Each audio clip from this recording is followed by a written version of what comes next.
After my master's fall, the world felt heavier, quieter, as if the storm had taken more than just a life.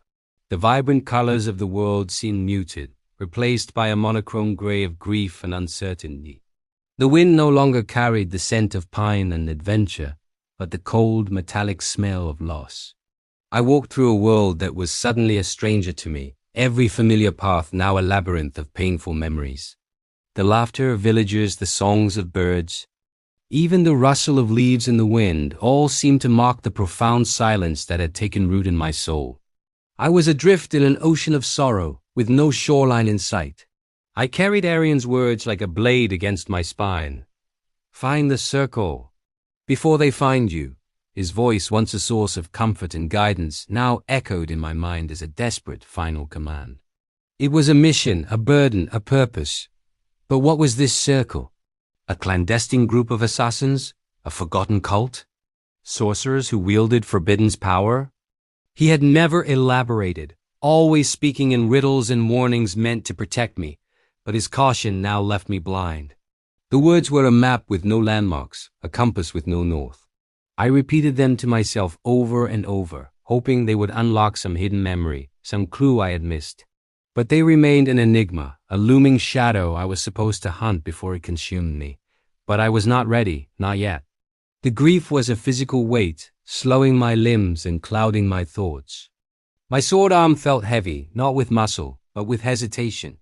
The fire that Orion had so carefully kindled within me had dwindled to a mere ember, threatening to be extinguished by the slightest breeze of doubt.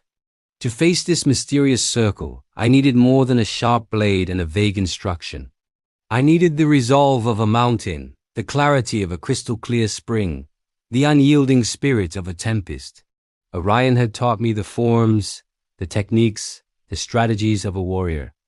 But he was gone, and with him, the anchor that kept my spirit steady.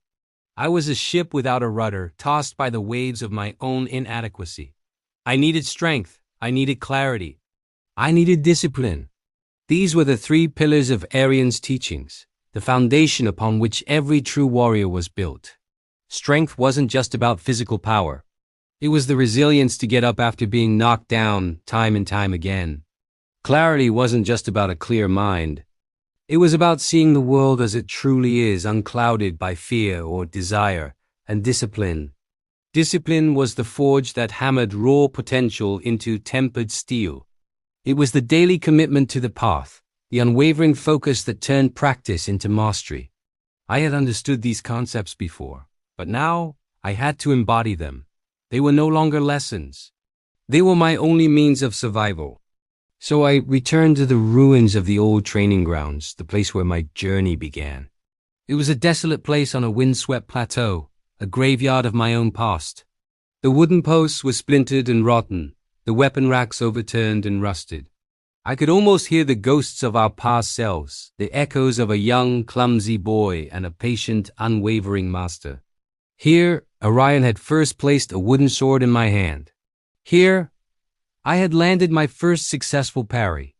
Here I had felt the sting of failure and the quiet pride of progress. Returning was a pilgrimage, a painful but necessary step back to find the way forward. The air was thick with memories, each one a stone I had to lift to rebuild myself. There, among broken stones and fading memories, I made a vow. It wasn't a loud declaration to the heavens, but a quiet promise whispered to the wind and the dust. I stood in the center of the ruined circle where we had so often sparred, the very heart of my training. I gripped the cold steel of Arian's sword, his legacy now in my hands. I swore on his memory, on the years he had invested in me, that I would not let his sacrifice be in vain. I would honor him not with tears of sorrow, but with the sweat of effort and the fire of determination. My grief would not be my tomb. It would be the fuel for my transformation. A vow to become the warrior my master believed I could be. He had seen a spark in me, a potential I had never fully grasped myself. He spoke of a destiny, of a role I was meant to play in a conflict far older than myself. Now, his belief was the only map I had left. I had to see myself through his eyes, to find that spark he saw and fan it into a raging inferno. This was no longer about revenge. It was about legacy. It was about fulfilling the promise of a boy who had been given everything by a master who asked for nothing in return but dedication. It was about becoming worthy of the path he had set me upon. And as the sun rose over the mountains, I took my first step on the path that would either forge me or destroy me. The first rays of dawn cut through the morning mist, casting long shadows across the ruins. The light felt like a benediction, a sign that the world, though changed, was not entirely without hope. I drew my sword, its edge catching the golden light. The air grew still, my breath steadied. The world narrowed to the space around me. The weight of the blade, the firmness of the ground beneath my feet. This was my new beginning. A trial by fire, self-imposed. There would be no master to correct my form, no mentor to guide my spirit. Only the echo of his teachings and the unyielding demands of the path itself. Every warrior must face his own shadow before he can face the enemy. This was one of Arian's final lessons, one I hadn't truly understood until now. My shadow wasn't a physical foe. It was the doubt that whispered in my ear, the fear that coiled in my gut, the grief that threatened to drown me. It was the part of me that wanted to run, to hide, to forget.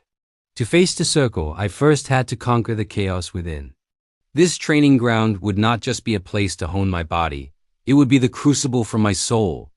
Each swing of the sword, each drop of sweat, each aching muscle would be a battle fought against my own weakness.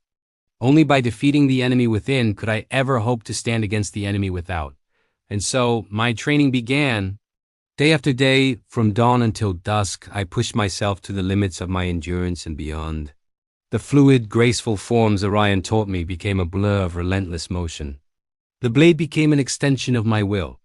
I moved through the kates until my muscles screamed and my mind went blank until there was nothing left but pure instinctual movement. I ran the mountain trails until my lungs burned. I held stances until my legs trembled and gave way. And then I would rise and do it again. The pain was my teacher. Exhaustion was my companion. But with every sunrise, I felt a little stronger, my mind a little clearer, my purpose a little sharper. The boy who had arrived in these ruins was being broken down, and in his place a warrior was slowly being forged. The shattered pieces of my grief were being hammered into armor.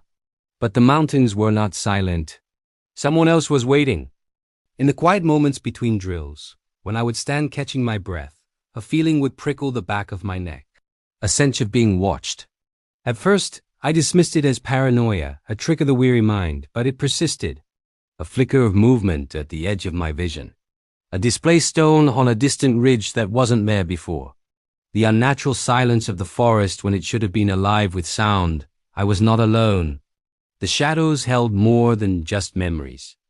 My vow to find the circle had been heard, but it was not the world that had answered. It was them. Before he can hunt the circle will come for him. My training had just begun, but the hunt was already on. And I was no longer the hunter. I was the prey.